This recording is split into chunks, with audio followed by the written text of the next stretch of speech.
پھر مدینہ پہنچا، تمام تر معاملات ہوئے، اور پھر یہیں تک ظلم نہیں رکا۔ جناب سیدنا زین العابدین علیہ السلام کی شہادت ہوئی، پھر امام باقر علیہ السلام کی شہادت ہوئی۔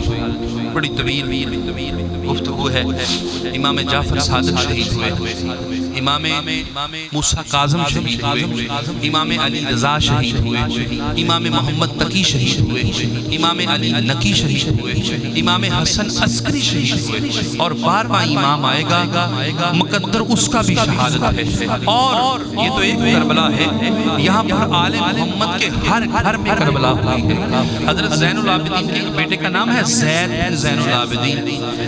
جب بادشاہ نے اس شہزادے کو شہید کیا نا، تو 1 مہینے تک ان کی لاش مبارک شہر کے دروازے پر لٹکائی گئی۔ آل محمد کے ساتھ جو ظلم و ستم ہوا، تاریخ بھری پڑی، لیکن افسوس ہم اجر رسالت سے دور ہیں۔ ہمیں بابا فرید صاحب رحمت اللہ علیہ کی کہانیاں بہت آتی ہیں، لیکن ہمیں امام جعفر صادق پر ہونے والے ظلم کا نہیں پتہ۔ ہمیں صاحب کی کہانیاں بہت آتی ہیں، ہمیں موسیٰ کاظم علیہ السلام کو الٹا لٹکا کر 100 کوڑے لگنے یاد نہیں ہیں۔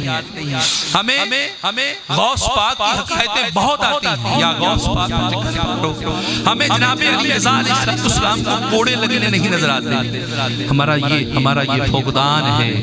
اس لیے دوستو آل محمد کو پڑھو، یہی اجر رسالت ہے، یہی حقوق مصطفیٰ ہے۔ اللہ رب العزت ہم سب کو عمل کی توفیق عطا فرمائے۔